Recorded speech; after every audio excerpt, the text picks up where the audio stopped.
handle the truth. The Denise Simon Experience. The Truth Matrix. Vetting, exposing, drilling down to the truth. Rolling Thunder, this is Hitman, Seattle. Hitman, this is Rolling Thunder, Seattle. The Denise Simon Experience. Exposing politics, lies, demagoguery, spin, fraud. Grid to suppress, Mike Charlie, 4 tree 5, 9er 2-1. Grid to mark, Mike Charlie, 4-7 tree 9er, 8-9er, out. Promoting individual situational awareness. Question, probe, notice, ask why. Mark smoke on the deck, 2 rounds AGPT, gas TOT 5-3.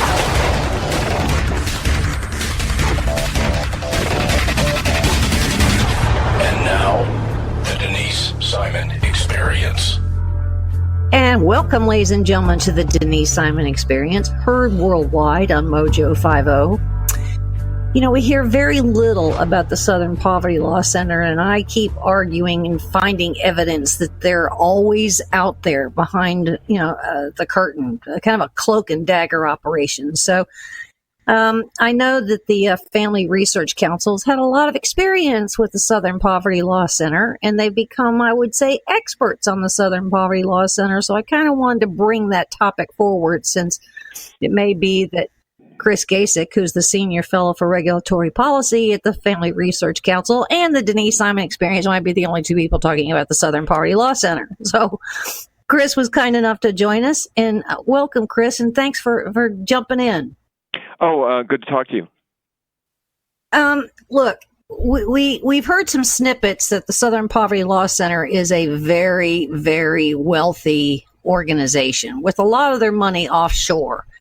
Can you kind of throw out some numbers for us for reference on that? I mean, the endowment fund, or, kind of their piggy bank, if you want to put it that way, has reached, I think it's $472 million. Yeah, it's absolutely massive. It is larger than the endowment of every historically black college in the United States except one. And the one is Howard University here in the District of Columbia. And it has about something like $1 billion endowment, and the SPLC is about half of that. So, I mean, you're talking about an organization that has this money sitting around, and it doesn't have, it's got a building, it's like 10 stories or something like that, and, some satellite offices and stuff. But it's not like it has a physical plant, like a college or a university that you have to keep up. So that's quite astonishing. I mean, I've heard various estimates about, how much money they have offshore.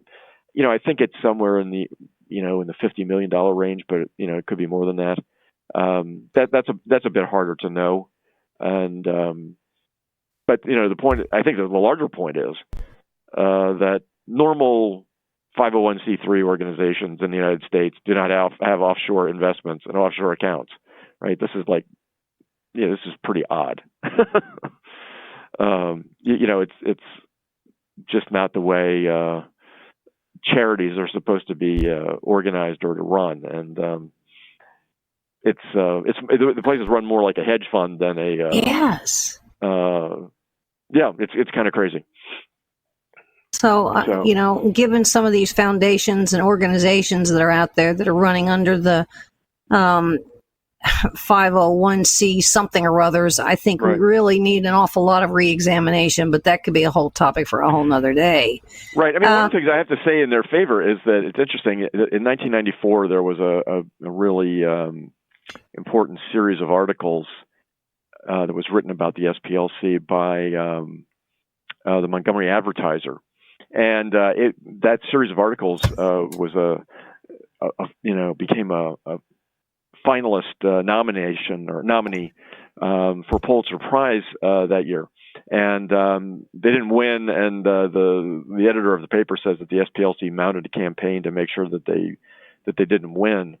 But the thing that's interesting is that the organization itself has always been sort of plagued with these kind of problems and kind of criticisms of its fundraising and what they focused on, and kind of the nature of the organization. So the recent problems that led to Morris Dees, the president, being fired, and Richard Cohen. Well, I think Richard Cohen was the president, but to all these people, there's sort of a purge that they had over there. The idea that was some kind of recent phenomenon is ridiculous. It had been going on for 25 years, and everybody sort of knew about it.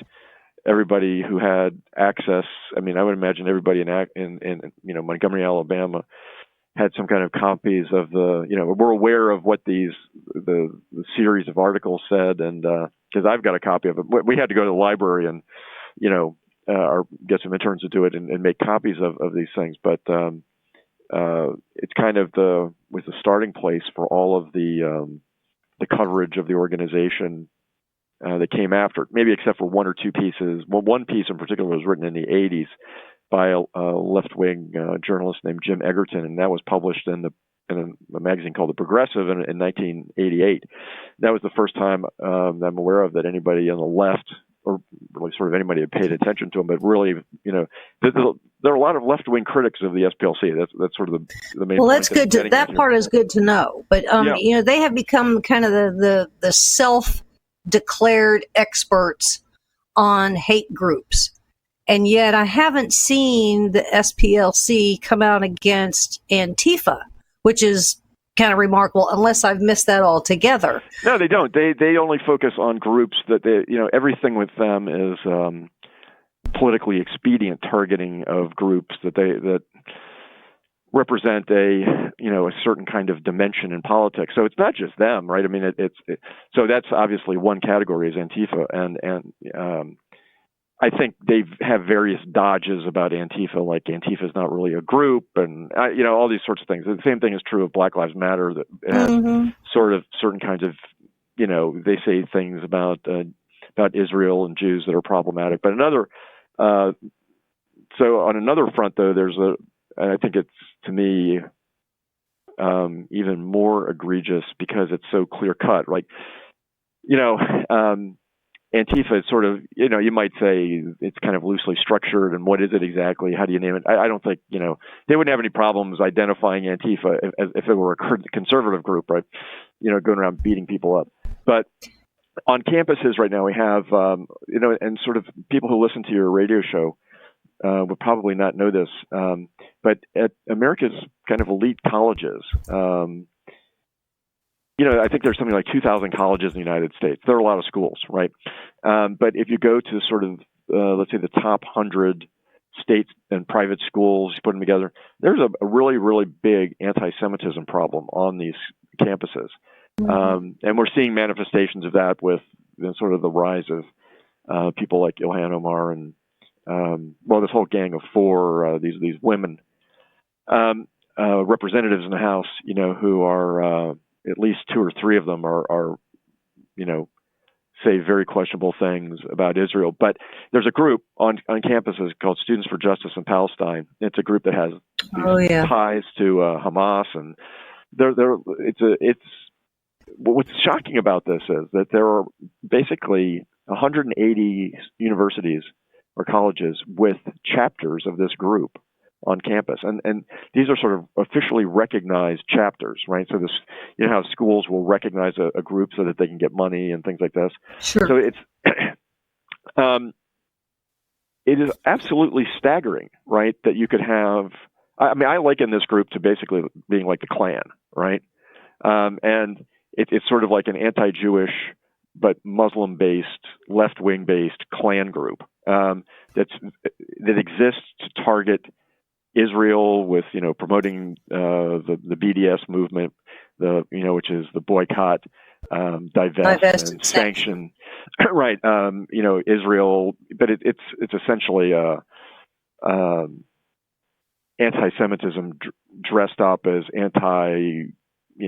Israelism, right? Yeah. But the SPLC for a long, long time, right? has focused. One of its focuses has been, anti-Semitism. And what's interesting here is that if you listen to somebody, I know people in your audience would probably respect a lot, is like Dennis Prager, right? And Dennis Prager has said, they're, Mark Levin and Ben Shapiro and people like Ben Shapiro and Dennis Prager are threatened by, and there's no doubt about this, by right-wing anti-Semites and violently threatened, and they have to have security and things like that. So there's a real threat from the right. But one of the things that Prager says is that, and I've heard this in other places, even at a conference recently here in Washington about anti-Semitism in America, it's what you see is, with left-wing anti-Semitism is a systemic anti-Semitism. It's like it's being recognized in campus on these groups. It's faculty members are saying all kinds of things. In other words, it's part of the system itself. It's what the left calls systemic racism, right? It's systemic anti-Semitism. Whereas there's no right-wing anti-Semitic foothold on campuses. Right. I mean, you might have some people putting up some flyers. Like I watch the news here in D.C. People get very upset, which they should, when anti-Semitic flyers are, show up on like American University campus or something like that. But, there is no Klan chapter or some right-wing Nazi chapter that would ever be allowed on that campus. Right. Right. Exactly. But there are 180 schools in the United States have no problems with having a interesting point. Interesting so point. Here's why this goes back to the SPLC. So the SPLC Family Research Council wrote a paper on anti-Semitism and college campuses, the rise of this, because we were very alarmed about what's going on, and we made the point that we looked around on the SPLC website to see if we could find anything about left-wing and sort of Muslim-based anti-Semitism, like with SJP, and there was basically nothing. There were a couple of articles over the course of 10 years. There were a couple of articles, and usually what the SPLC does is a sort of a tactic, right? They will focus on sort of like extreme weird groups, like Farrakhan's group, right? Or something like this when they're talking about Muslim anti-Semitism, right? Or left-wing anti-Semitism. They pick some like real outlier, right? Mm-hmm. That isn't the sort of the mainstream problem at all, right? So it turns out that there was no reference to Students for Justice in Palestine on their website at all. I mean, except as what we found was that there were 2 or 3 mentions of it in articles where they were attacking conservatives who had said that it was a problem, that SJP was a problem. So you have a conservative who thinks it's a problem, he mentions it, and they're attacking this conservative, and it turns out, for that reason, right? Like, this guy's just a complete, conspiracy theorist. Right, exactly.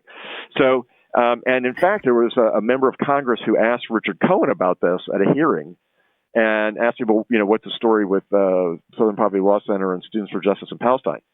And he, either was ignorant of Students for Justice in Palestine, or he feigned ignorance of them and said he didn't know anything about them, right? Which is just kind of mind-boggling. Like, I mean, on one level, it's mind-boggling. It's either like completely dishonest and just deceptive, right? Or just mind-boggling incompetence by an organization that claims to know what's going on in terms of hatred across. Because I'll tell you, Jewish people know that this group is a hate group. And I mean, they do things like disrupt Holocaust days, Holocaust remembrance days on schools. They target, they are very, very nasty organization. You brought up Dennis Prager a minute ago, and because Dennis Prager, is certainly suing YouTube because of removing his 10-minute, videos on kind of teaching classes, which, is fascinating what he was doing. But YouTube had something. Yeah.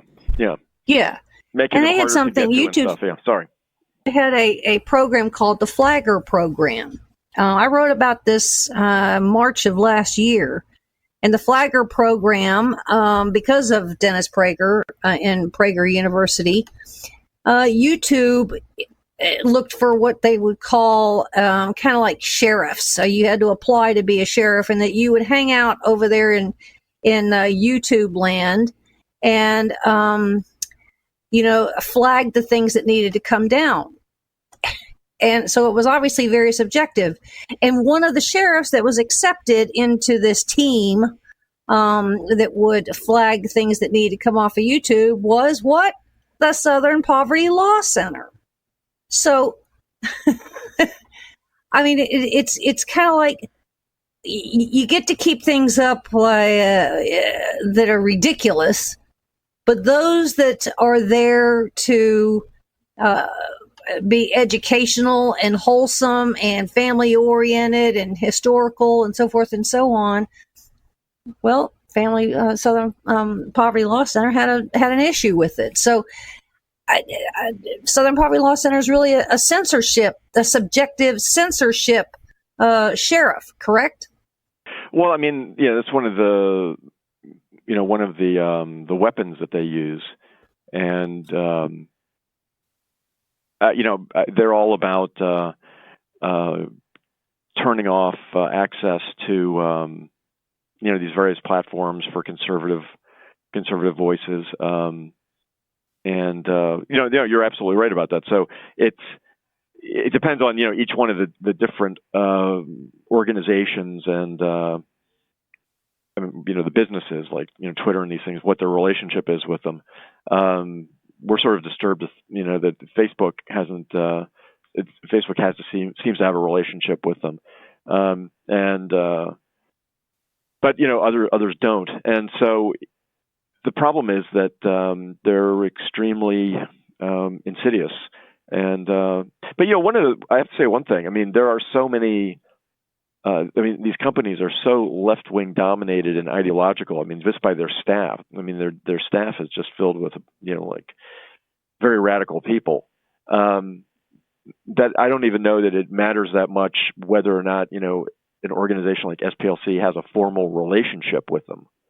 Well, but they do have the money, so they can help. They can kind of join forces with things like the ACLU and start off these lawsuits. And so that's a different issue. But I mean, right?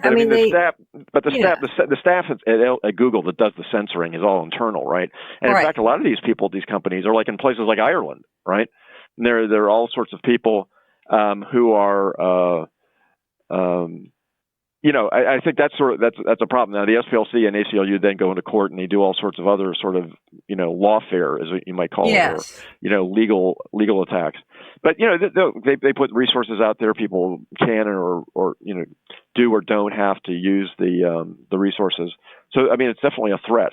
But I think one of the things what I'm just trying to say is in a way it's almost worse than you kind of think, because because of the internet, people, the staff at these various places just can go look things up, and you'll get this sort of echo chamber of, well, you're, X is a hate group, you're a hate group, you shouldn't be doing this, and they don't even really need to go and have a formal relationship with places like SPLC. It's the organizations are so ideological, but I think one of the things that helps in fighting back about this is if you defeat the ideas, eventually that that's useful and helpful.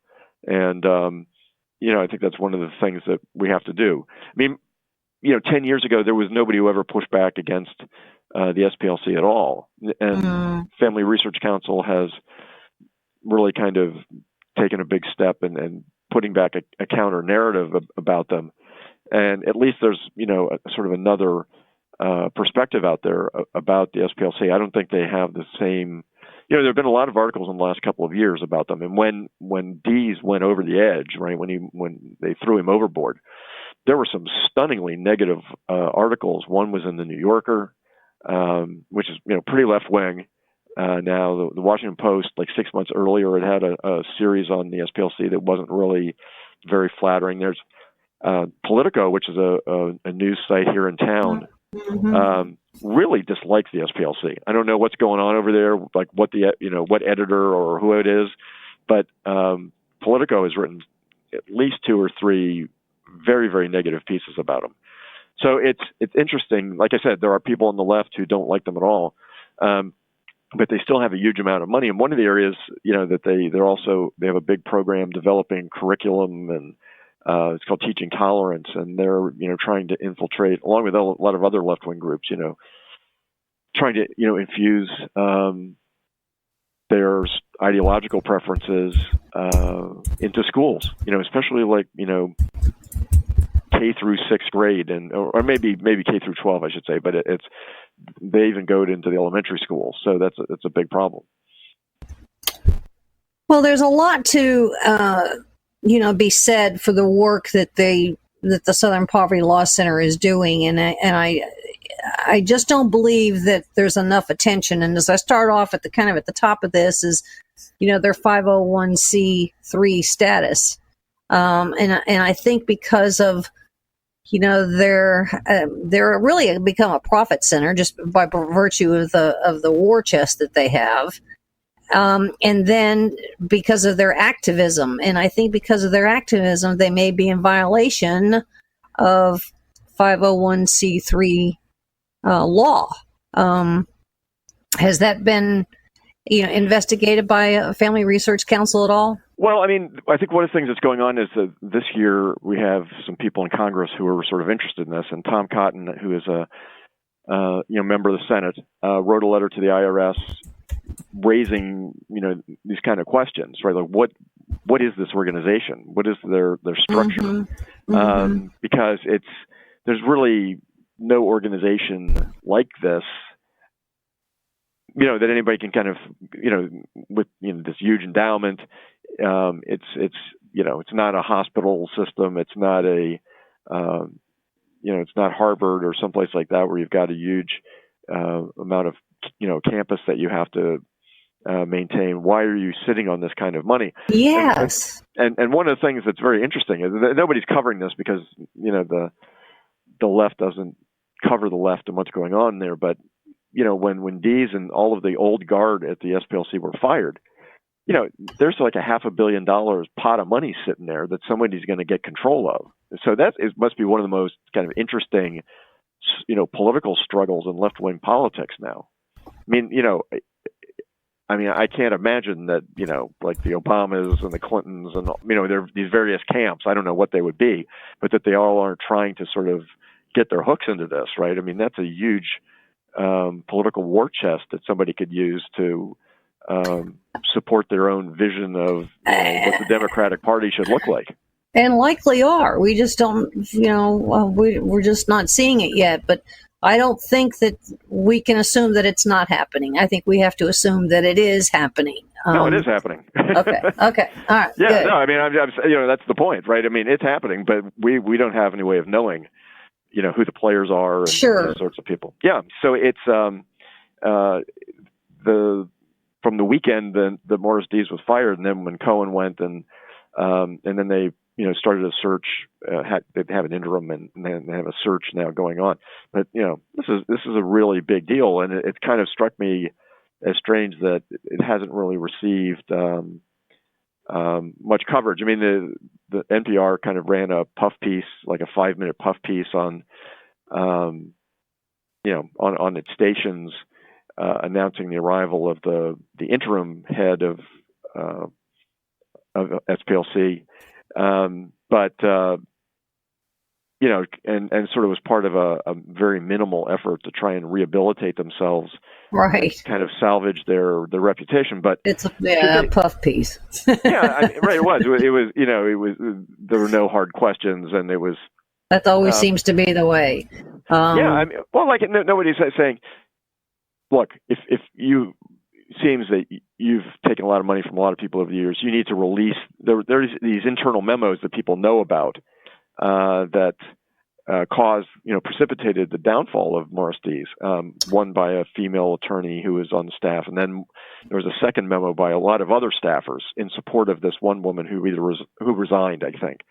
And so people, what were in these things? They should be released. People should know what's going on over there, but they're not. They're not going to do that. So it doesn't Chris, appear they're going to do it. We appreciate your contribution on this topic in a big way. I may have to tap you on the shoulder again so we can go down this path a little bit more specifically. But Chris Gacek, the Senior Fellow for Regulatory Policy at the Family Research Council, we thank you so much for being with us. Ladies and gentlemen, there's more coming your way on the Denise Simon Experience.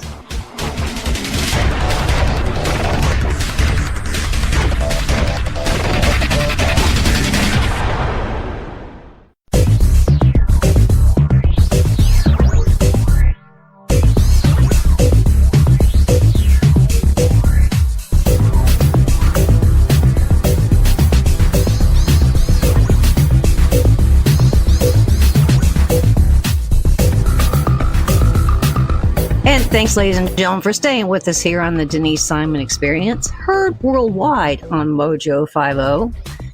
I've got Dan Gabriel with us. He's a previous guest and often a text and email buddy, too.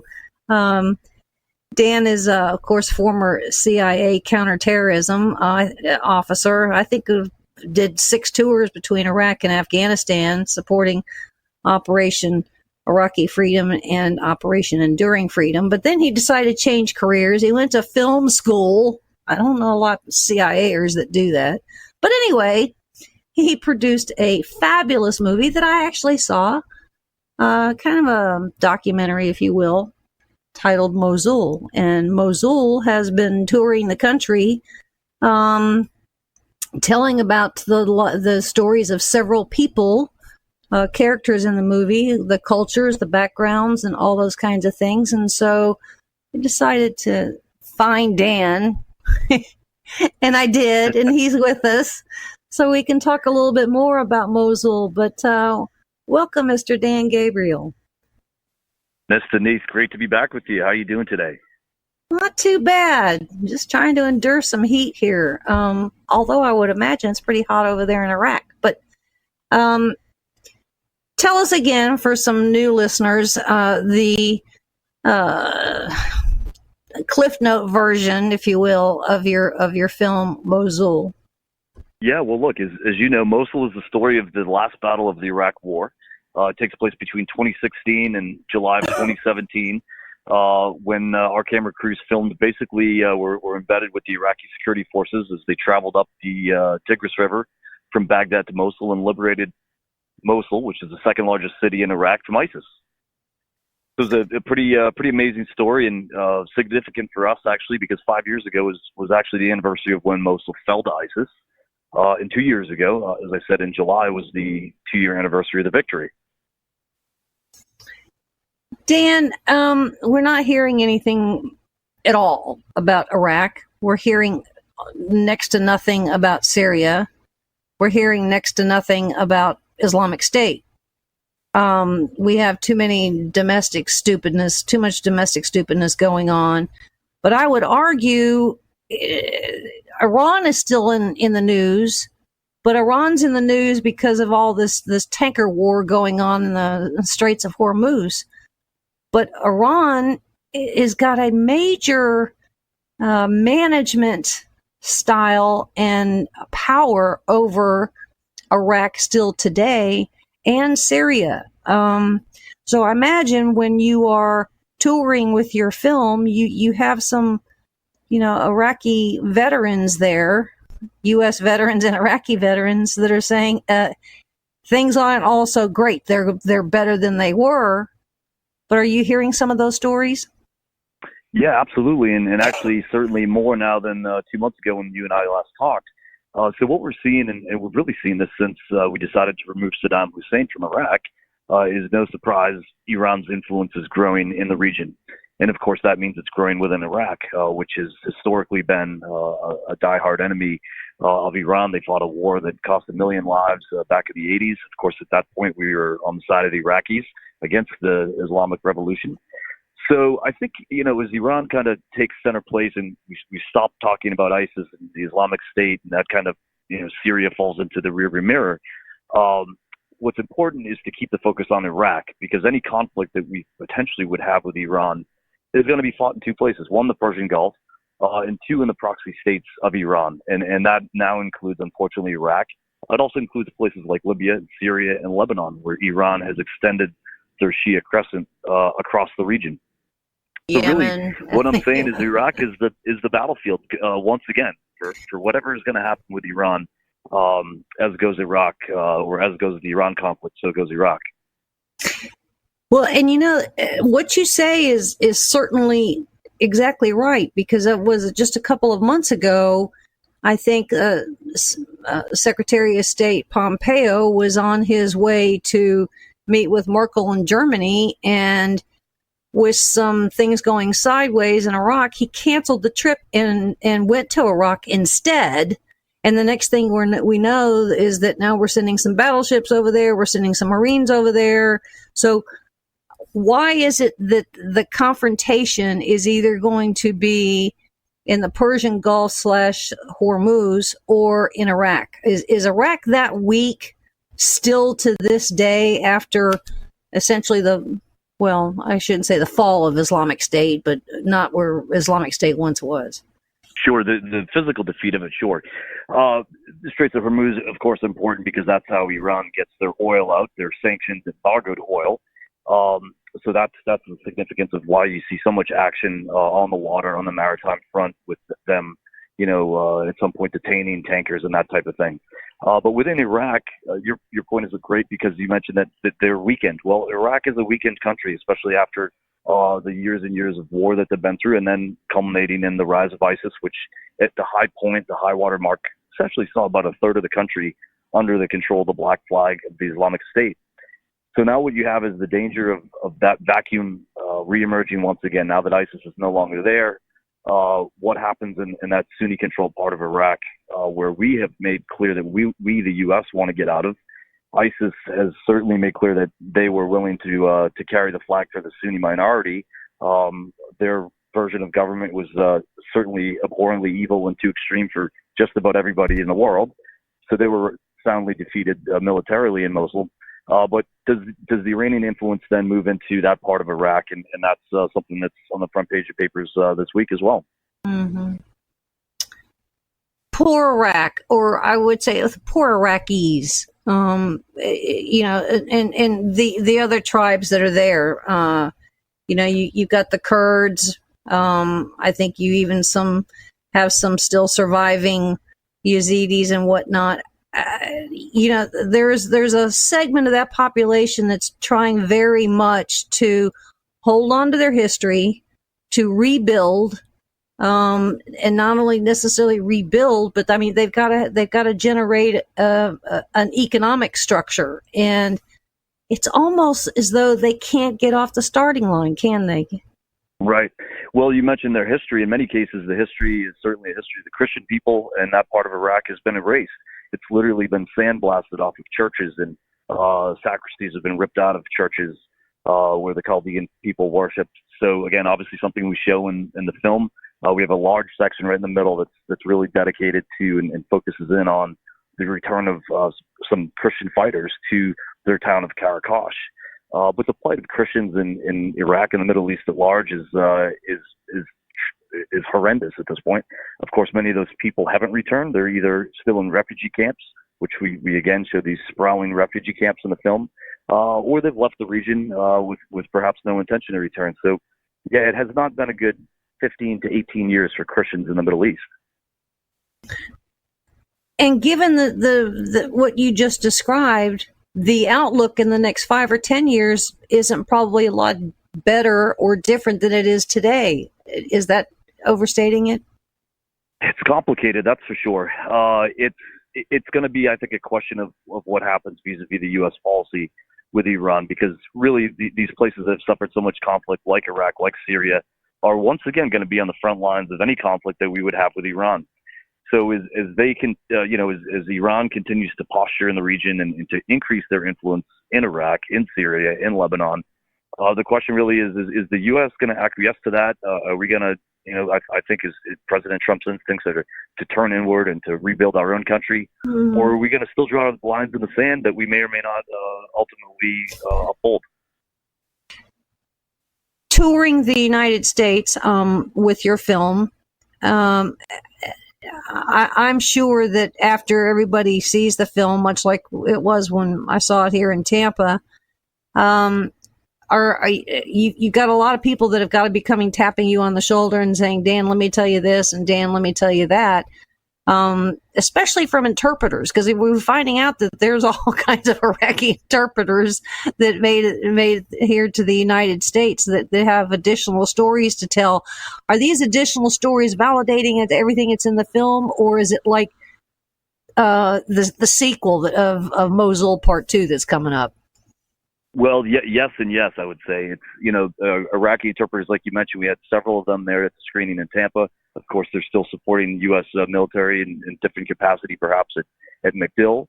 But what I'll say is this: we've had a very, very heavy focus and emphasis on making sure that Mosul was an authentic film. And by virtue of the participation of some of those folks who you saw and you got to hear from on our panel, I think we've accomplished that. This is not a Hollywood film. It was done with people that have been there, that are subject matter experts, not just Americans, by the way, but Iraqis as well. And I think that's why the film is so accurate. To your point about a sequel, that's something that we're looking at right now, and it goes to this very heart of the conversation that we're having, the conflict between Saudi Arabia and Iran, between Sunni and Shia, that's playing out in Iraq and those other countries that we just discussed.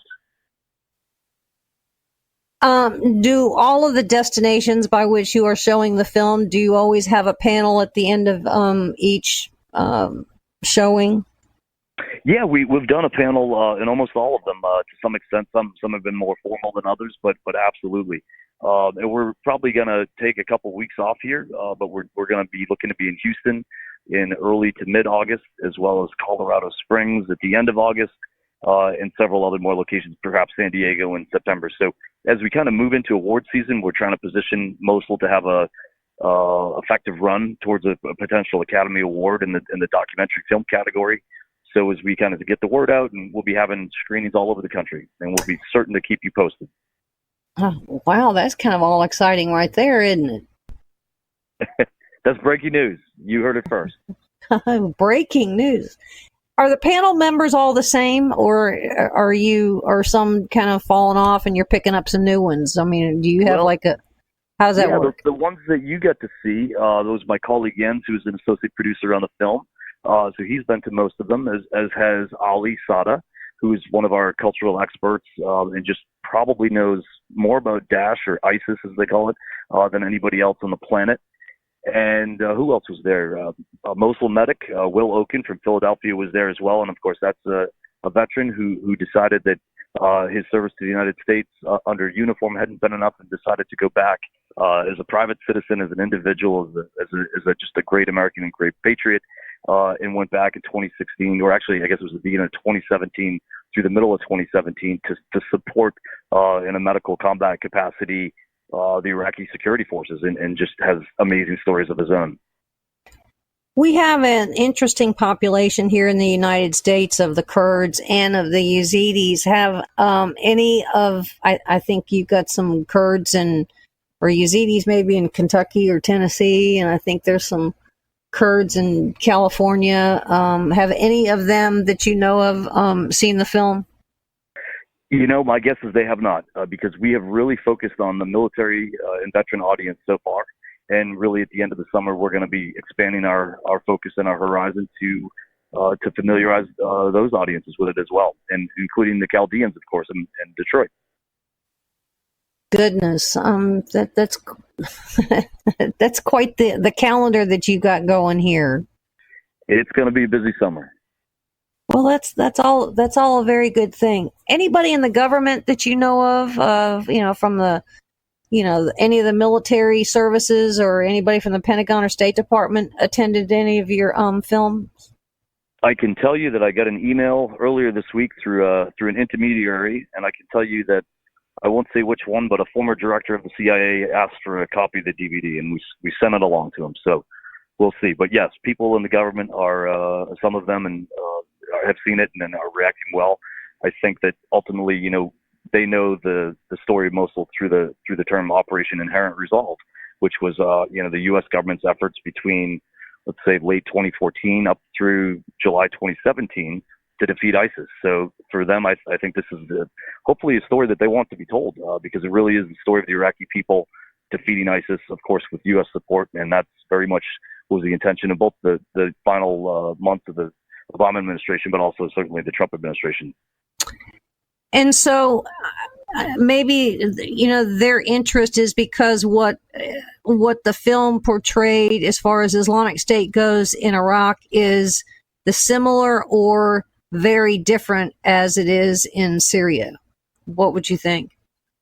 I would say more similar than different. Of course, we get wrapped around the axle with borders and nation states, but if you listen to some of the ISIS guys that we show, that we feature in the film, they don't get bogged down with those details. The Islamic State to them is something that's amorphous and transnational, certainly.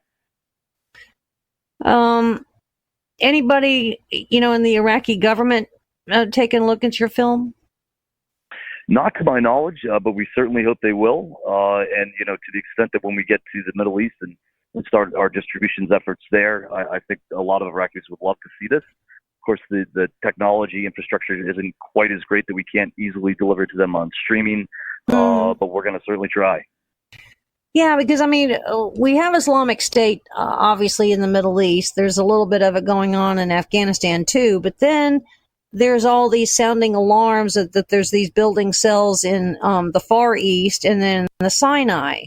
So I would think the entire State Department, or I shouldn't say entire, but the diplomatic wing, ambassadors and whatnot, would want to certainly get their hands on it. I would imagine they would have all kinds of interest and certainly a lot of questions when it comes to the interviews that you did, because your film really has a lot of personal stories in it. I think a lot can necessarily be gained from a wider understanding, but then almost on where to go next in the diplomatic/military side. So your film lays a big, huge basis for all of that. And I'm sure when you get the comments of, after people have seen the film, they're almost perhaps would say the same thing. Is that what you're hoping for?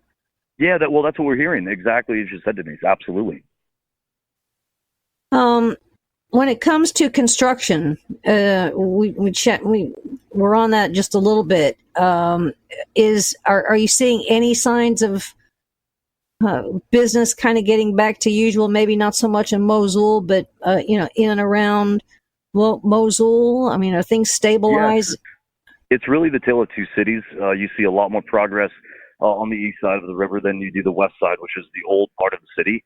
Of course, the old part of the city, the west side, was the last redoubt of ISIS. So they were much more dug in and held on to the final days there. And if you look at the satellite imagery, it looks, the west side, the left side is just completely destroyed, and the east side is coming back to life much quicker. You did tours in Iraq and Afghanistan. What was your interest in doing this film on Iraq and not something in Afghanistan? What was the draw for Iraq or Mosul itself? Well, I think Mosul, the story of Mosul is really, it was so jarring visually and conceptually to think that here, the second largest city in Iraq, fell under direct control of the Islamic State, of this very ideology that we said on the morning of September 12th, 2001, never again. And really, these guys made the Taliban look like a progressive civic organization. Certainly it's jarring to veterans that served in Mosul and other parts of Iraq to see that such a large city. Again, not an inconsequential city, the second largest city in Iraq, to fall under control directly of this ideology that we all agreed never again on September 12th, 2001, and yet there it was. There it was. I think of the guys that fought in Ramadi and Fallujah and throughout the whole thing. They just must be standing there with their hands on their hips and their head down, like, I can't believe this happened. Yeah, and look, to that point, Denise, I hope that especially those people will watch the film, because the film will leave them with at least some sense or semblance of satisfaction that the good guys won, or at least there was a return to the status quo ante, because really it did leave these guys so I think it just was really disorienting for people that had served there and sacrificed there to see this group take that city over, and in a large part of Iraq and Syria, of course, as well. A lot of these service guys, they didn't really keep diaries, but some of them kind of kept journals, or certainly wrote letters to, whatever family members or friends or whatever, kind of memorializing things that they saw and did and experienced in Iraq. Have any of these that have seen the film or have learned about you and the film reached out to you and said, hey, Dan, I gotta send this to you, or, call me, we need to discuss this? Has that happened? Yeah, well, look, our mutual friend Scott Husing, author of Echo and Ramadi, talk about diaries and notebooks and taking us back to Ramadi 2005-06 timeframe. I mean, just an incredible work of war literature, of war nonfiction, and that's the kind of stuff that you're talking about right there. But Yeah. guys like him and I, sit down and drink a beer. We agree he's going to do a movie next, and I'll do the book next. So we'll show each other how to do it now. Well, I'm glad you guys could have a beer together and discuss it.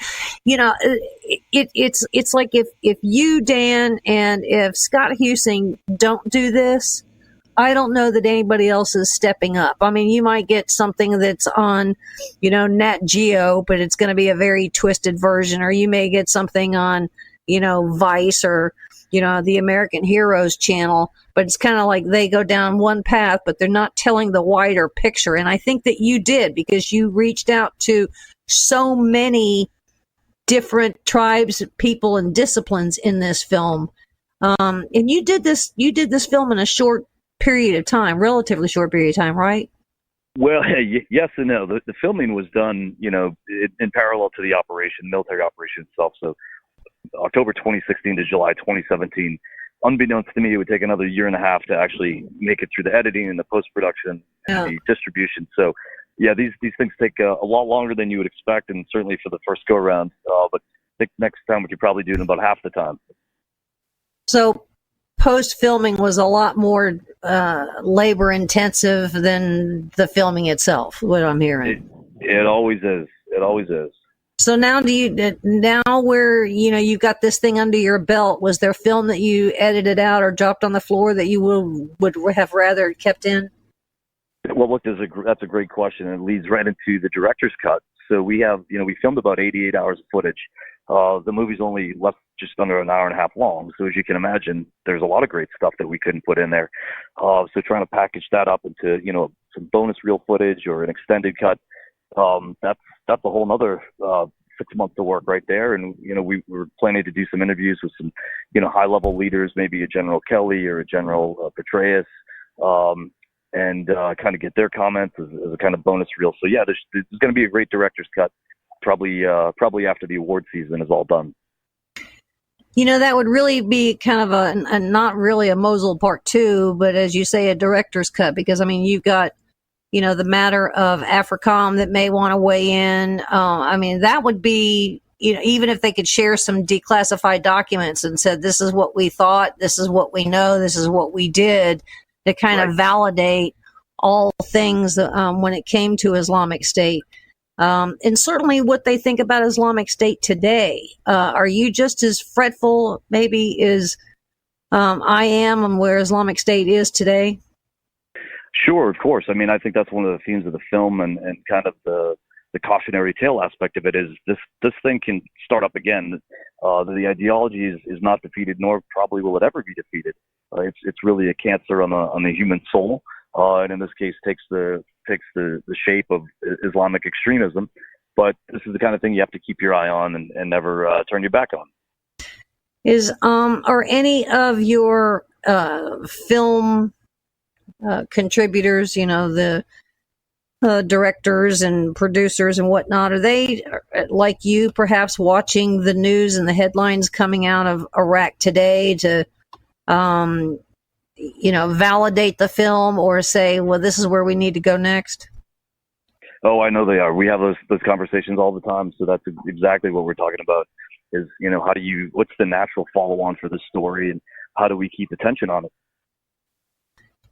I mean, going where, from a historical standpoint, going so far back, to where it can be in 10 years, Dan, that's a Herculean task to try and, compress all that into, 90 minutes or, 100 minutes in the next film.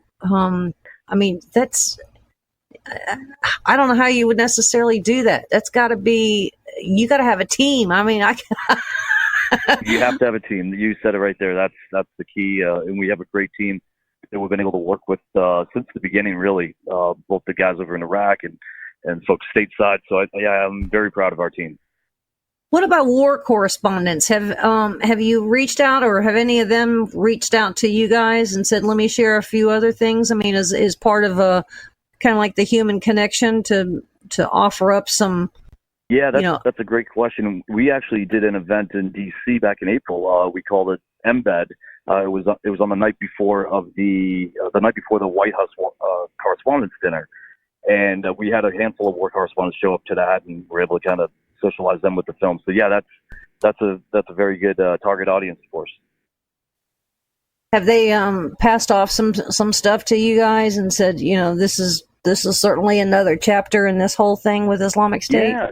No, look, I think they all have their own stories and their own approaches to how they've tried to tell more or less the same story. So, and all of these different stories collectively, what I've reported on, what Scott's written about it, it all makes up a piece of the larger fabric, if you will. Well, I'm so pleased that you've done this because it memorializes a moment in time, good, bad, or indifferent. I mean, there's some good things that you can certainly take away from the film. There's some history pieces you can take away from the film. From the viewer standpoint, what is there a single item that you want them to after they see the film to go away with? We ended the film with kind of a flashback to, without giving it away, but we ended the film with kind of a flashback to one of the things that the ISIS detainee, who was a senior level recruiter, leaves us with, and it's really the cautionary tale aspect. Remembering what the Islamic State is all about, so that we can be on guard. Well, from a PR standpoint, would you tell the viewers and the listeners where they can grab a hold of the film and is it still on iTunes?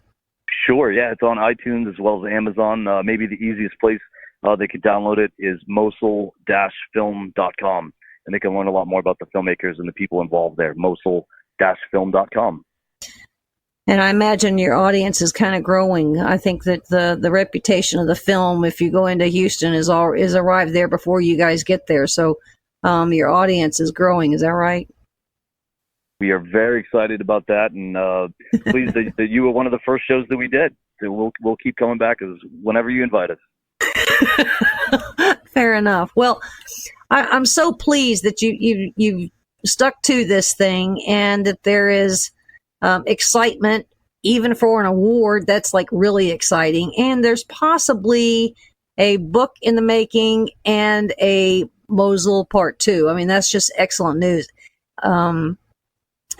Especially when Islamic State is still out there and still very worrisome to not only the Middle East, but certainly to the United States and our allies. So, ladies and gentlemen, we've been speaking with Dan Gabriel, mosul-film.com.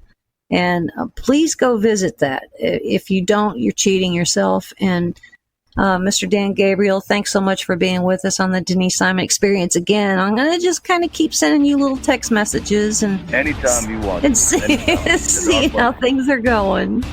Thank you so much, and have a wonderful summer. We'll talk to you soon. All right, ladies and gentlemen, there's more coming your way, so stay with us.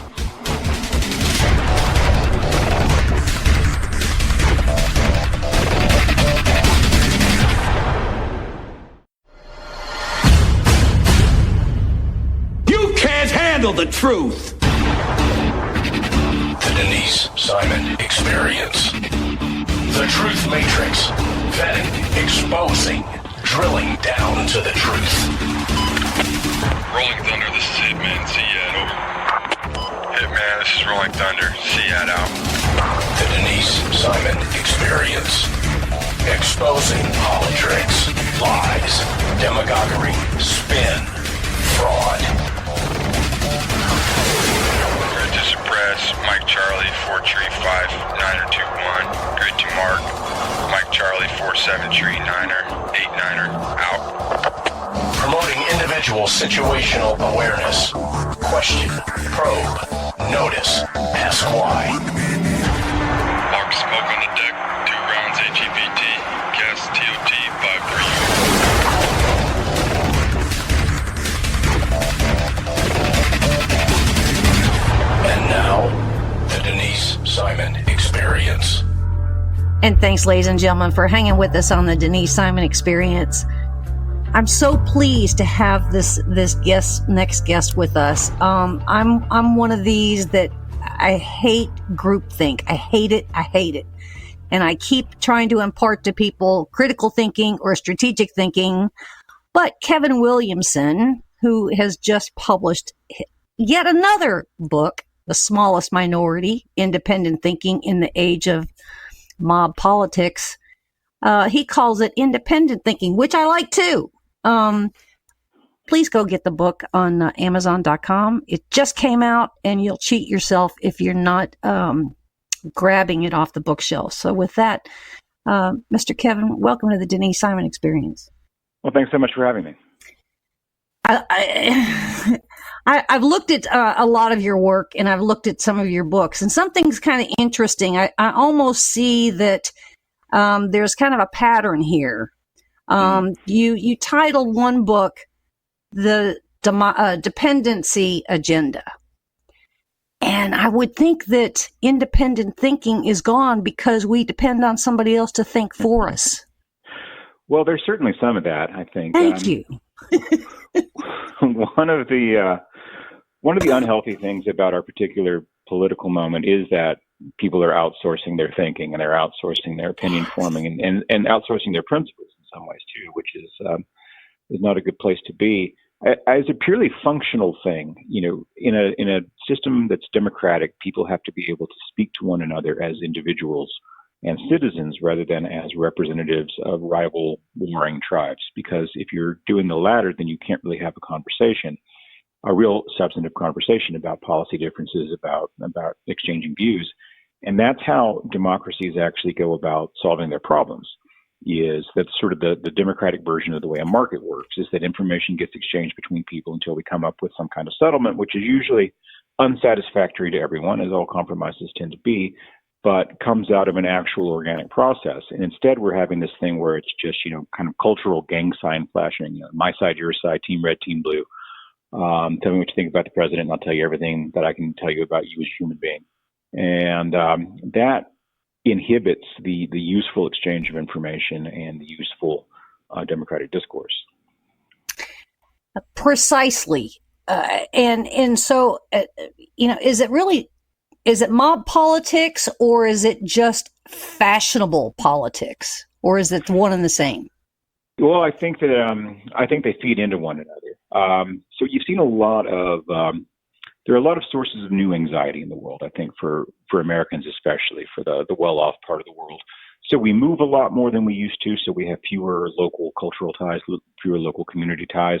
There's unfortunately been a decline in family life and religious life. We don't keep the same job as long as we used to. When you were my father's generation, you might hold one or two jobs over the course of your whole life, whereas now, I've had, I think, 20 or something like that.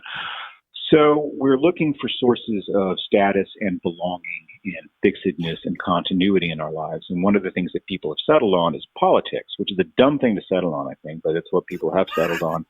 And this gives people a sense of identity. It says who I am, what kind of community I belong to, who I see my rivals or other people in society who aren't like me, what I think about them. And it gives me a source of meaning and status and belonging, and a group that used to be filled by things like community groups and church and family and other sorts of things like that. And it's particularly poisonous because this has come along at a time when we've had a real decline in news media, which is certainly less, I think, effective and reliable and open-minded and fair than it used to be. And then the rise of social media, which, of course, is a sewer. Indeed, it is. And because it is a sewer, we either have to subscribe to what's out there, or if we do some independent thinking, I would say to offer up another angle to a particular issue, then you're either blocked or you're excoriated. And then when that happens so often, you become self-censoring. And I think that that's where we really are today, is that we're self-censoring. Is that an arguable point? And that's enormously more consequential for people who aren't like me, who aren't professionally involved in writing and speaking and thinking about politics. If you're someone like me, you're in the controversy business, that's fine. I get fired by The Atlantic, I write an essay about it in the Wall Street Journal, life goes on. The people for whom this really, poor me, right? But the people for whom this really is an enormous problem are people who are, you're a Starbucks manager in Philadelphia. You're a mid-level Google employee in California. You're an accountant at a bank somewhere, and you're worried that if you join, bankers in Muleshoe, Texas for Trump, that something's going to happen to you. And you think twice before you push that join button on Facebook. And these are the people who are really engaged in self-censorship and self-suppression. So they've seen people around them be made examples of, people who are like them, not people who are media figures like me, but people who are just engaged in other sorts of life, but who also care about politics and public policy and issues.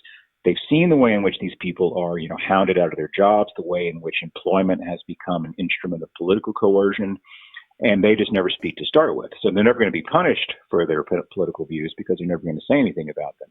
If they have any unpopular ideas, they're going to share them, if at all, with members of their immediate family and maybe their, close, trusted circle of friends. But then also even within the family, it's become an issue. There's a reason why people can't go home and have a normal conversation on Thanksgiving without that one jackass that we've all got in our family who wants to scream at you about the president or something else. Global warming, maybe.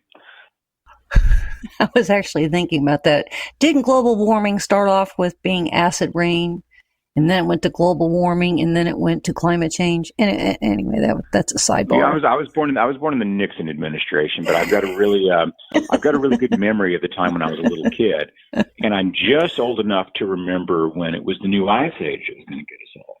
And when the new ice age was coming, you know what they proposed doing?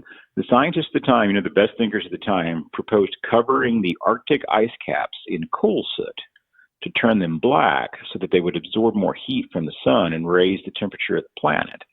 And so, I have pretty conventional views on global warming, actually, and I typically, am willing to defer to scientists on their area of expertise. But it's worth keeping in mind that, thank God, we didn't listen to them all the time. That maybe occasionally step back and say, what we should do about this? Just nothing for a while. What an out-of-the-box concept. Well, that's the most conservative policy subscription for everything, isn't it? Do nothing. Just let's see what happens. Let's think about it for a bit. And I'm a conservative. I'm a big do-nothing conservative. I'm an Eisenhower guy. The smallest minority. Your book. Who needs to read this book?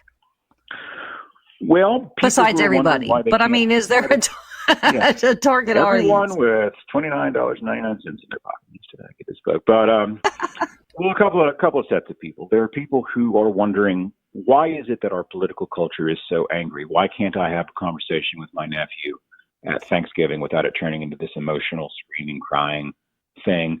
And a lot of people, I think, have detected, they've intuited that at root, this doesn't actually have a lot to do with politics. People aren't screaming at each other and having these fits of rage and anger and inconsolable despair because they're worried about whether the top income tax rate is going to be 39% or 34%. That's not at root what this is all about. So we're at a moment in time when there's a sense of alienation among certain parts of the population.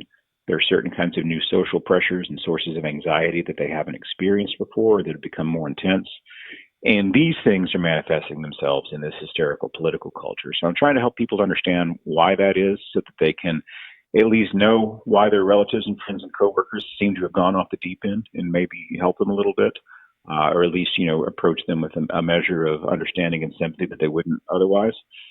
And I think it'll also be of great interest to people who are just annoyed and frustrated by this whole situation too, because there's a bit of venting in there. It's kind of a funny book in that there's an ordinary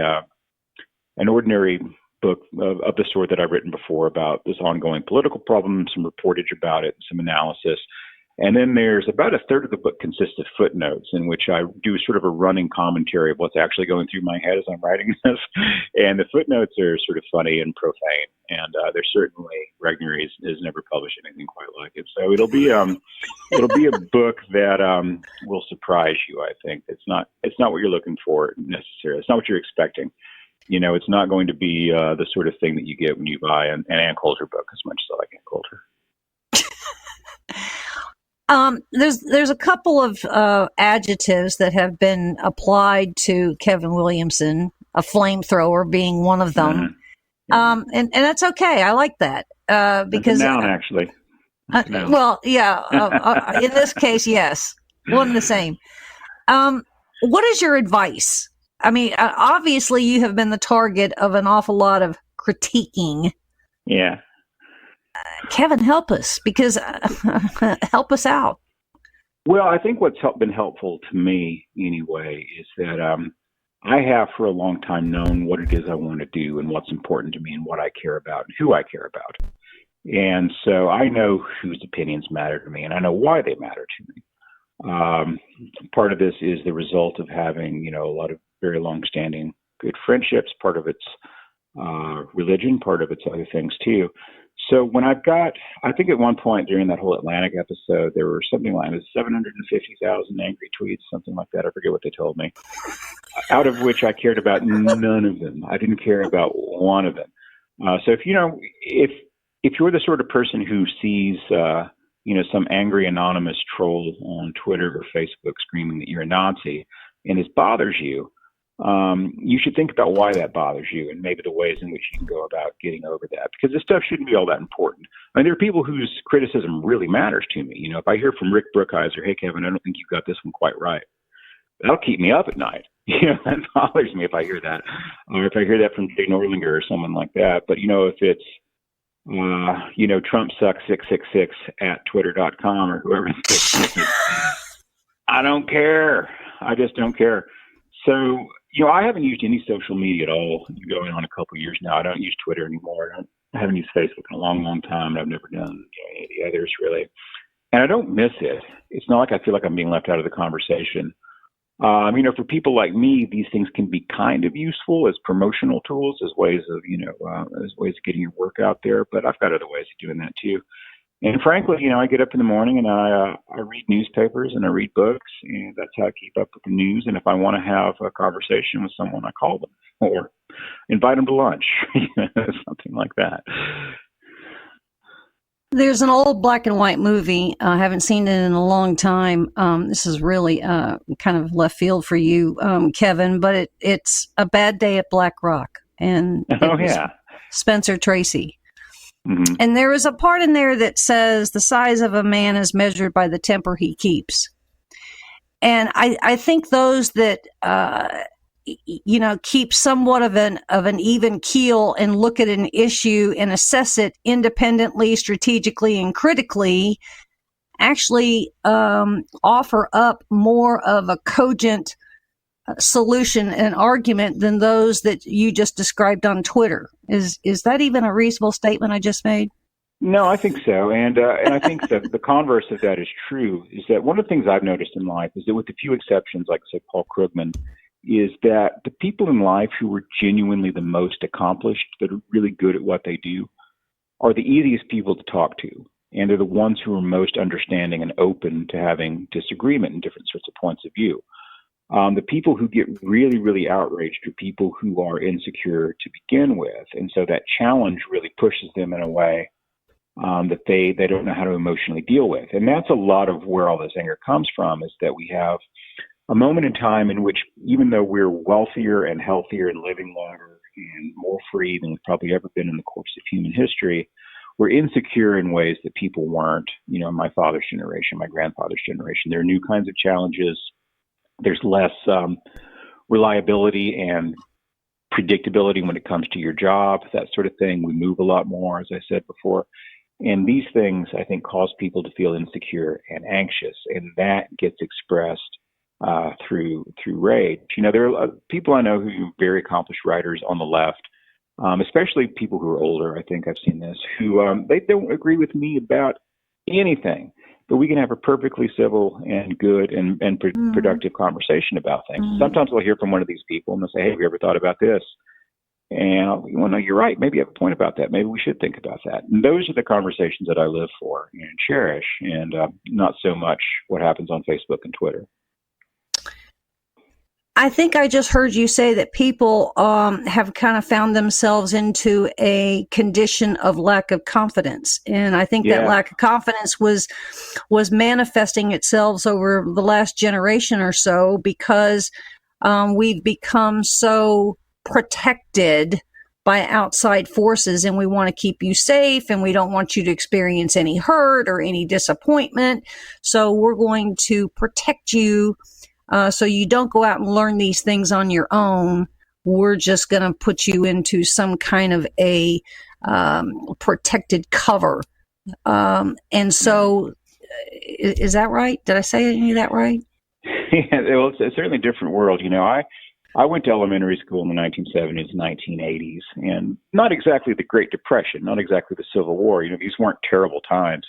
These were pretty good times. But I remember things like, well, we're going to teach you how to get under your desk in case a nuclear weapon gets detonated over our school. I remember. And those were harder times in some way. They're a little tougher. You know, if you did that now, I think that you'd probably be put in jail for endangering children's, sense of self. I learned this as a manager. You know, I was a newspaper editor for a long time, and you know, so I'm in my late 40s right now, and I was doing this in my early 30s. And I would have these kids, you know, sort of right out of school who would be smart and, you know, talented and good-natured and well-meaning, but they would just melt under criticism, and they would have, you know, a conniption fit if you raised your voice. And, you know, newspapers are places where voices get raised. You know, you can yell at people in newspapers. That's just kind of the culture of that business, or at least it was. And it took me a long time to learn to deal with these, I guess what we're now calling millennials and such, that they really do just have a different background than people of my generation do, and they're used to different things. And that's not necessarily wrong, but it does come with some downsides too, I think. And they are more sensitive, and they are less able to deal with adversity, and also just having, you know, differences of opinion, which is a kind of adversity to them. Kevin, we have this whole paradigm of socialism. I mean, it's a model that's all over us, and it's been here for so long. I don't even think we recognize it in its piece parts or as a total. We're hearing the word thrown around, but I don't think that we understand its full definitions. Yeah. So help me if I say to you that socialism is now a composition of a different kind of attitude or station where it's affected things like education and healthcare, employment, entertainment, policy, government spending, but mostly identity. Is that accurate? Yeah, well, you know, I wrote a book about socialism about 8 years ago, I guess. So if you go buy that book, go buy the new book too. That's Amazon.com. Amazon.com. So, you know, socialism is a particular set of economic ideas and some related political ideas. What they speak to more broadly, I think, and I try to avoid using technical or antiseptic terms for things that can be described more simply and plainly. I mean, the problem isn't socialism so much, although that is a problem. The fundamental problem is envy. You know, socialism is what envy looks like when envy gets an army. You know, when envy gets a police force, that's what socialism is. And envy is, as I often say, anything that's old enough to have a prohibition against it in the Old Testament, you know, back in the Ten Commandments, that's going to be around forever. Anything that is that ancient is part of the human condition and part of our composition and our makeup. And we always have to be, I think, mindful of these things, because these are the basic realities. These are the things that we deal with every day, and that our children will, and our grandchildren, and our great-grandchildren, as long as they're human beings. This is just part of our nature, and it doesn't change, and you can't improve it, and you can't engineer it out of existence. So social media and our particular moment of instant communication and widespread communication has allowed envy, I think, to provide more of an organizing force for politics than it used to. You know, it used to be you had to build a political party and coalitions and that sort of stuff. And that, by the nature of that exercise, takes some of the extremism off of things, because you have to make compromises and you have to work with other people. But, you know, with social media, you can just have this sharing of attitude. You know, it's really not politics. It's group therapy is what it is. Yes. And it's people, you know, getting together to sort of howl in public. Remember back in the 70s, they had scream therapy? And these groups of people who would get around and, like, you know, beat drums and howl at the moon and that sort of thing. And I think that sort of stuff never really went away. You know, it used to be this was just at Big Sur. You know, now it's the whole country and the whole world. We're all howling at the moon and screaming together to make ourselves feel better, which would be fine if it worked. But it doesn't. It doesn't make people feel better. It makes people feel worse. Well, you use the word envy, and so to get rid of the envy, you subscribe to fashionable thinking, mob politics, right? Well, it's kind of like you feel bad, go shopping. Yeah, which always actually kind of works for me, to be honest. But I'm not going to do some more. But I need some new socks. I got a trip coming up. I always buy new socks when I go on trips, so get rid of my old socks. That's my habit. So yeah, people who are struck with envy, they're feeling often insecure about their status. Mm-hmm. It's not their absolute condition in life; it's their condition relative to people around them. And social media really brings that out because you can quantify it. You know, I've got this many followers. This person has this many plus 10%. Or I got this many retweets. This person got 10 times that number. So the fun thing about social media and the awful thing about social media, although the people who, you know, designed it were geniuses for this reason, is that this normal kind of amorphous, inchoate status anxiety that people have in their lives gets a number put to it. You know, you can actually measure it and you can measure it. That's right. And a lot of times that's what's driving this stuff too, is that Twitter especially really responds to vituperation. You know, it responds to emotional outbursts, and it particularly responds to ad hominem, to, you know, sort of personal attacks. And so if that's what you get rewarded for, that's what you're going to do. You know, if you're someone like me who wants to write 10,000 word essays about, well, I'm not sure actually if this is the right way to go about things, but here's how we have this conversation and here are the general principles we should maybe have informing our view of this. You know, nobody hits, you know, retweet on that. They just don't. Nobody wants to get to the 10,000th word. But if, you know, it's, hey, you're stupid, punch you in the ear, people respond to that. And the unfortunate thing is that attitude really has migrated from social media to the regular media. And that is something that really has now informed a great deal of, I'm sorry to say, talk radio, but also cable news, but also print now. You know, I joke about Paul Krugman, but he's a brilliant man and a great economist, but he's the laziest journalist in America and one of the worst. And the stuff that he publishes in the New York Times, retweet. Yeah, would not have been in any respectable newspaper. It wouldn't have been in the Kansas City Star in the 1970s, the 1980s. It's just really, really low quality stuff. It's driven by the same social media culture, this culture of group therapy instead of communication. Ladies and gentlemen, we've been speaking with Kevin D. Williamson. His newest book, The Smallest Minority Independent The Smallest Minority Independent Thinking in the Age of Mob Politics. And you'll know the book because it's got the Tweety birds all over the cover, right? Carrying bombs, yeah. It's like one of those World War II propaganda posters of the bombers and the on the horizon. Well, good luck with this book. I hope that it is well read and that you get a bunch of requests from educators that say, come talk to my students about this, because I think that that's the first place that it needs to be imparted. So well done and congratulations, and thanks so much for being with us on the Denise Simon Experience. And ladies and gentlemen, there's more coming your way, so stay with us.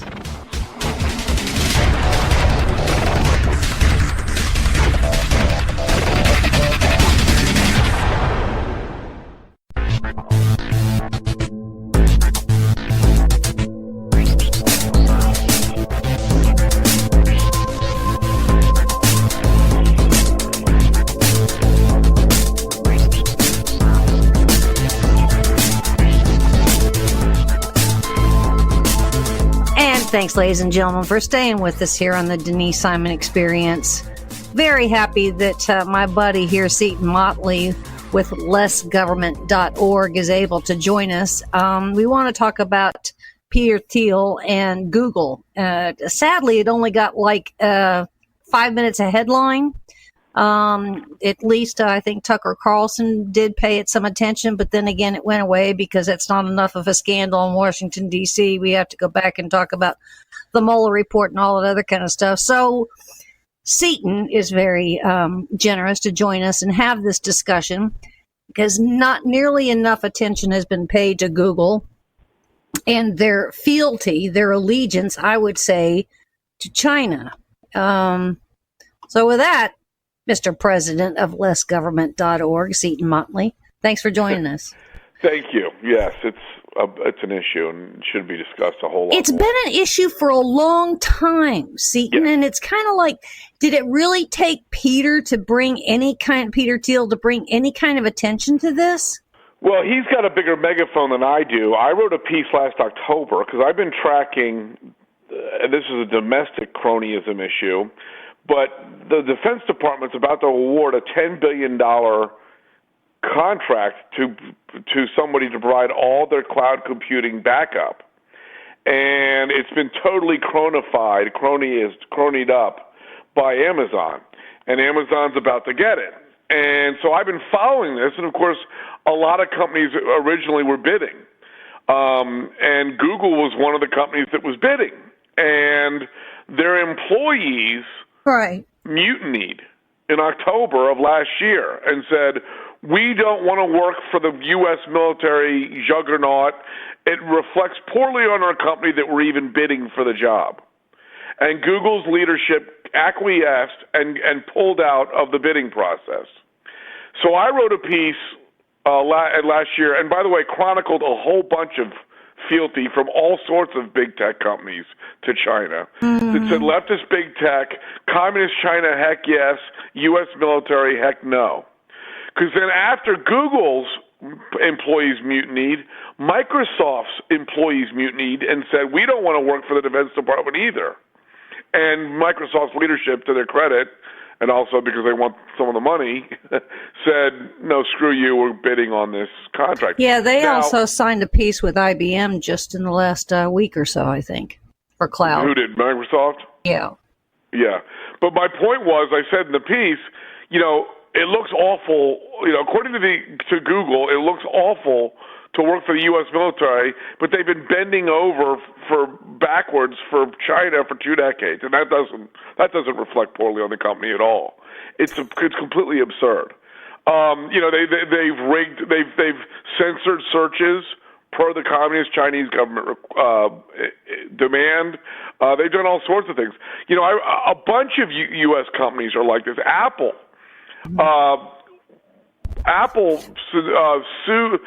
got the Obama administration to sue Qualcomm 3 days before Trump got sworn in. The Federal Trade Commission sued. I think Apple did it at the behest of the Chinese government because right now we're in a race to 5G. Your listeners have probably heard about it. There's 2 countries, whoever gets there first, whatever country gets there first, sets the global standards. We've gotten to every level of network, 4G, 3G first because of Qualcomm. Qualcomm a year ago tried to have Broadcom, which is a Singapore company that is actually funded by the Chinese government, to do a hostile takeover of Qualcomm. Because if Qualcomm goes away, China by default leads on 5G because they're the only ones left. So thankfully, there's a panel called CFIUS, Committee on Foreign Investment in the U.S. It's the Defense Department and State Department. Anyway, they all got together and said, no, Broadcom is not buying Qualcomm. So that stopped that. So then 3 days before Obama left office, the FTC sued Qualcomm in coordination with Apple. I'm arguing also in coordination with the Chinese government, saying that Qualcomm's patents are a monopoly. Well, of course patents are monopolies. It's like suing Shaquille O'Neal for being tall. It's inherently what patents are. And so that would fundamentally undermine, because right now it went to an Obama appointee judge who hates patents, hates intellectual property, is a total leftist. Her friends say she loves being a judge because it gives her an ability to affect change. No, that's not a judge's job. If you want to do that, take off the robe and run for Congress. So she's a total leftist. She's also always ruled for Apple every time she's had him in front of her for 10 years, and she ruled for Apple in this completely ridiculous. I mean, for the Federal Trade Commission, excuse me, in this completely ridiculous lawsuit. So now they're trying to go to the full Ninth Circuit to get a stay and eventually an overturn.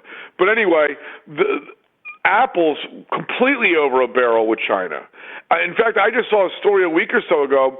I think the only thing left that's not manufactured for Apple in China is the iPad, and they're moving iPad manufacturing to China. So these companies are all over a barrel with China. It's 1 billion customers.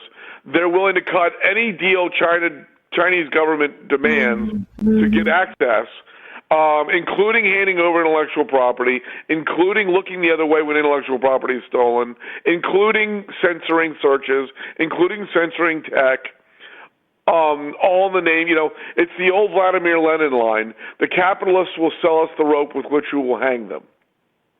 And we never should have gone into business with China.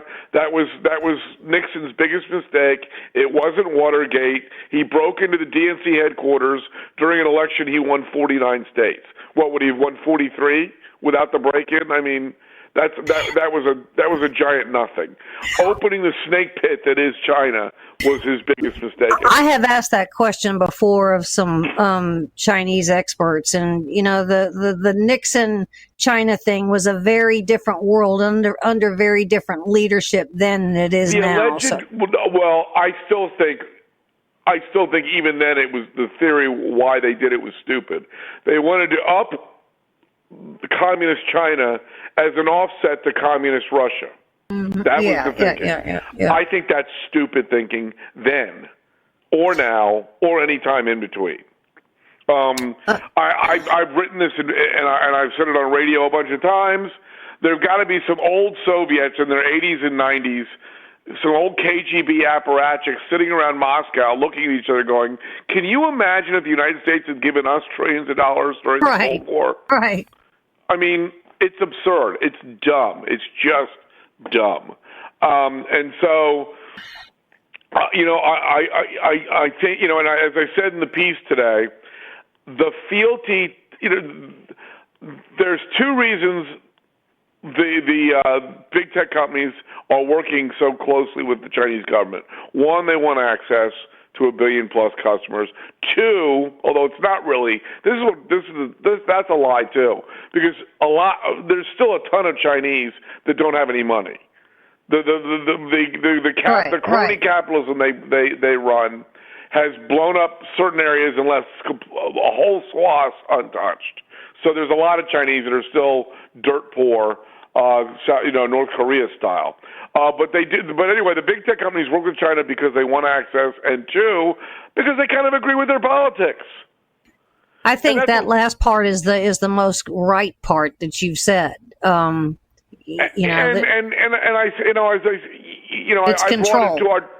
brought it to our domestic political battles for the last decade plus, where we've been saying that net neutrality. I've been saying net neutrality, socialism for the internet because it guarantees everyone equal amounts of nothing. And I said that this is a communist policy for the internet, and I've been yelled at by 9 million people, and Media Matters, and all that, and it's it's Red Scare and all this stuff. Meanwhile, the guy who founded the domestic leftist tech movement is an avowed Marxist who writes for socialist dailies or socialist magazines, and he says the ultimate objective of net neutrality is to eradicate the media capitalists and divest them from control. Well, that's communism. He talks about we can't fix media in America until we dismantle brick by brick the capitalist principles and replace them with socialist ones. This is exactly and Google and Facebook and Amazon and Microsoft and Twitter and all these companies have been funding and pushing the movement for net neutrality and other big government tech policies ever since the internet started. And it's the exact same mindset that they're, sidling up with in communist China. Now, in that vein, Peter Thiel he used the word treasonous. Their behavior of Google is treasonous. Interesting word, yes. Well, it really is, but it's got a whole different, obviously, it's not a political connotation. It's a valid connotation that he is applying here, because if you want to find any kind of Chinese spies, espionage, or operatives, all you have to do is go to Silicon Valley. And not only are they walking the streets and poking around, but they're employed by these tech companies. Yes. Yes. So I would say, where is our domestic intelligence apparatus like the FBI? Well, again, this just, anyone who denies that there's a deep state problem is a moron or a liar. Right. I mean, this is the go along to get along where, it's the same thing we're running into with these libertarian morons. This free trade uber alles. It doesn't matter who you trade with. It doesn't matter, what anti-free market principles, let alone human principles that are violated. If you can get your TV for $4 cheaper, you do it. Never mind that it was a bunch of political prisoners that put it together in Beijing, as we fund our mortal enemy on the planet. I'm sorry, Iran is not our number one problem. They're funding terrorists, and that's a problem. China is our number one geopolitical foe, and we're handing them trillions of dollars. And, the deep state morons that have pushed this non-free free trade, this one-sided, China subsidizes their products, China floats their currency to make their products cheaper on the global market, China steals our intellectual property, China tariffs our stuff out the wazoo, anything we're able to send over there. That fake free trade has stood as free trade, quote unquote, in D.C. for decades, and it's the way Dianne Feinstein's can have a Chinese spy on her staff for 2 decades and nobody notices until after he gets fired. It's that kind of mindset, that DC, hey, we're making money, so that's all that matters mindset that has allowed what's going on with Google, what's going on with Facebook, what's going on with Apple, what's going on with Microsoft, etc. So we kind of, the fuse has been lit on this thing between Google and China, and yet it faded away after 5 minutes in the headlines a week or so ago. And by the way, did you see Richard Clark, who's not been a fan of conservatives? No, I'm not a big fan of his. Richard Clark came on CNBC and said, by the way, Peter Thiel's right. Yeah. So where are we now? I mean, is there some kind of an assignment that FBI Director Christopher Wray has put out there to up the game on tracking these people down? I'm not sure I trust Christopher Wray either. Well, I'm not either, but it's the best we have. No, it's yeah. I don't know. I have a working theory, and it's just a working theory. And I have spoken to someone who tangentially works in the administration, and he and I kind of agreed on this theory. From the very beginning, remember, you and I have talked about this. I've been pushing for Trump trade before Trump ran for office. Now, he was too. Don't get me wrong. I'm not taking credit for his trade policy. Yeah. But I've been saying, it's been one-sided. They subsidize, they tariff, they limit our imports, so we don't do any of that to them. And I'm just saying, let's just make it even. Get rid of all the government on both sides, on all sides. Well, when Trump came in and started reworking things, I said, my guess is on the order, and it's been pretty accurate. I said the NAFTA will be redone first. That's going to be the easiest to do. China and Mexico, they don't want to stop, trade for a second. They can't afford it. They don't want to. So that'll be reworked, and it has been. We just now have to get the Democrats off the schneid and pass the damn thing. I said then we'll do Europe. Then, Europe's been held up a little bit because of Brexit, and Trump said, "Hell, we'll sign your first trade deal with Britain once you get out of the EU." I said China's going to be last. There's a couple reasons. One, we're not just negotiating trade with China. We're using trade as a leverage point to have them put pressure on North Korea on nukes. Correct. So that's another moving part that has nothing to do with trade and complicates the trade deal, obviously, exponentially. It means we're going to probably have to capitulate on some trade things in order to get some pressure on on North Korea, if in fact we can.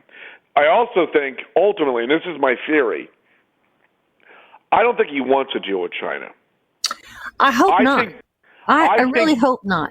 I think deep down he's kind of where I am, which is, why are we trading with these bastards? Yes. What the hell are we doing? So look at what he hasn't applied that many tariffs to China. China's economy is cratering. Ours is kicking ass. And I'd like to point out, for all the tariffs or taxes libertarian morons out there, we've had this kind of economic growth before. We had it under Reagan. We had it to a lesser degree under Bush the second. What's the one difference? What good thing is happening now that didn't happen under Bush, that didn't happen under Reagan? Wages are going up. And why are wages going up along with all the other economic indicators? Because he's putting tariffs and people are moving jobs back here.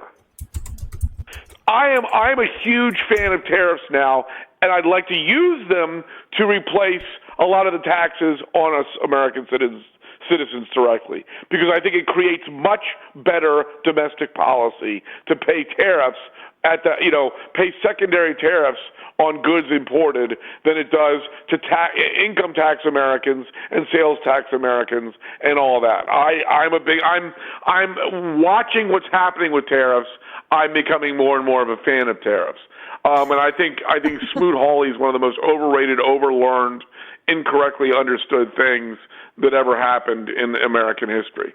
So I think Trump. This is a mutually arrived at decision, me and my friend. Mostly on his side, I will give him credit. He said, here's what I'm thinking.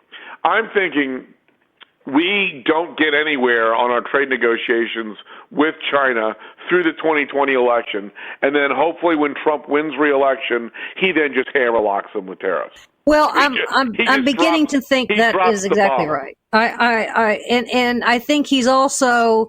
We have the U.S. Trade Representative and the U.S. Chamber of Commerce, and they're going out to some of these larger corporations and saying, when do your contracts expire with China? Is there an exit strategy if we have to get out early? And can you remove that business to some other country that's more beneficial? Right. Those being, and this is what amazes me. There are 194 countries that can handle this work. And we chose communist China in the 70s.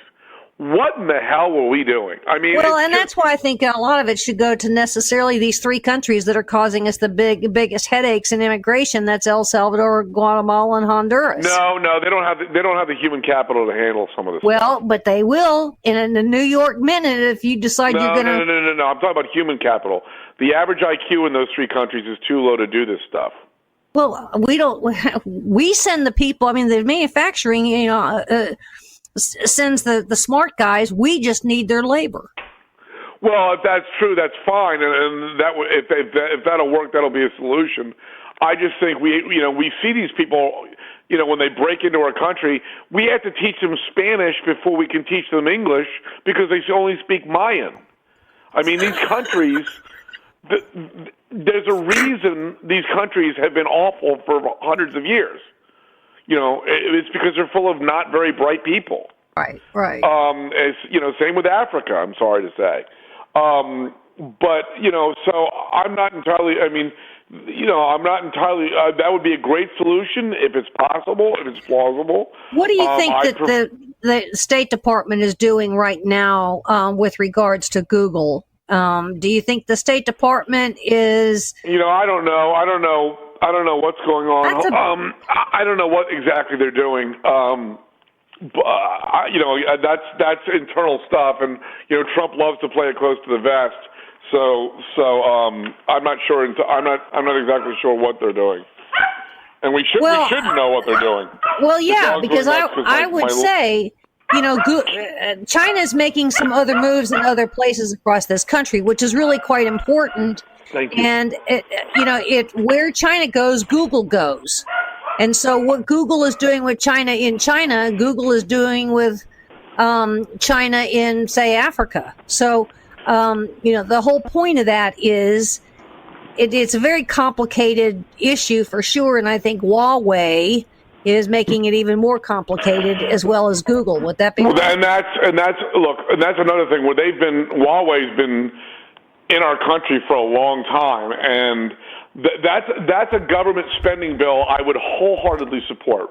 Huawei stuff is really cheap because, of course, it's government subsidized, and they've sold a lot of components, not to big companies, not so much to big. I don't think Comcast and AT&T and Verizon are not buying Huawei components. Right. The people who are the mom and pop rural broadband shops. The little small companies that provide rural broadband that don't have a lot of money. They're chock full of Huawei products.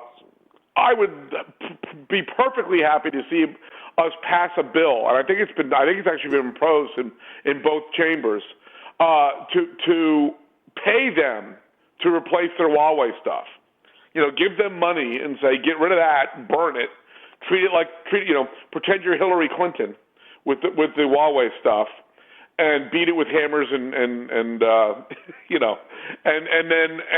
replace it with non-security threatening equipment. That needs to happen. I remember when everybody got upset, and I was a little upset too, but I'm learning my lesson. When Trump he came out hard against Huawei and then kind of backed off a little bit. Right. I think he's just toying with China. I don't think he's serious about that. I hope you're right, because while he did that, our trade representatives are in Europe going, get rid of Huawei. Correct. They didn't change their tune in Europe, so there's no reason we would be putting the hammerlock on Europe and then backing off here. That doesn't make any sense. And, along with, Huawei, there's ZTE, which is the same issue. So, now, is Peter Thiel in a particular position to know some more details about the relationship and the nefariousness between Google and China? He's a player's player in tech, and he's constantly, he's not only is he co-founded PayPal and he got really rich off selling that to eBay, but then he immediately started Clarion Capital and started investing in other tech companies. So he's constantly meeting with all sorts of up-and-comers, existing people, because, say here's a cool idea from an up-and-comer. Well, then he's going to talk to existing tech companies and say, hey, if you were, presented with this product, would you buy it? So he's constantly talking to these people. I mean, I can't think of 5 guys who aren't spies who would probably have more access to more information than Thiel. And, he's a careful guy. He's not going to say what he said, he's not going to just throw it out there. He's only going to do it when he's a measured guy, and he was serious when he said this. This was not. Well, yeah, he was to go on national TV and then use Google and treason in the same sentence. Right. You know that he has to be. Right. And I would be wondering, based on that exchange, what the other tech companies in Silicon Valley are necessarily thinking. Did they say, wait a second, let's have a little meeting here and determine, what's really happening in our own shop? Well, and that's, every time something bad happens to one, because a lot of, finally the worm is turning on these big tech companies, and a lot of bad news is coming out on them finally. And I think every time something happens to one company, the other ones go, oh, at least it wasn't us. Which is one of the reasons I wrote this piece, because I said this is way more than just Google. This is everybody as far as China's concerned. I think so too. Look, they've got these are obviously almost $1 trillion companies, several of them.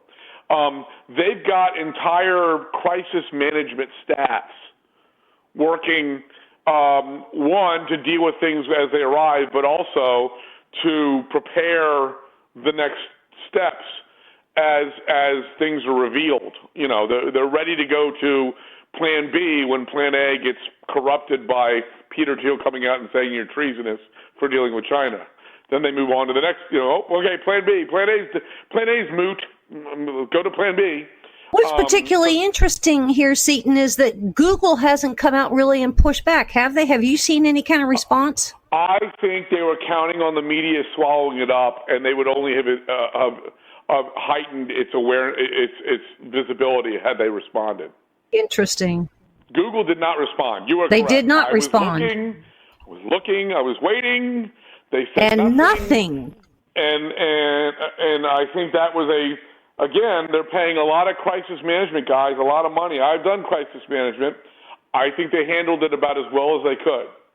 They waited. They had a response ready, but they were waiting to see what kind of legs Thiel's comments had, and they know the media, and they know. And everybody's too afraid to touch it. Everybody's too afraid to touch it. They're not afraid to touch it. They're fellow travelers. No, but I'm saying media. Media is too afraid to touch it. No, media's fellow travelers too.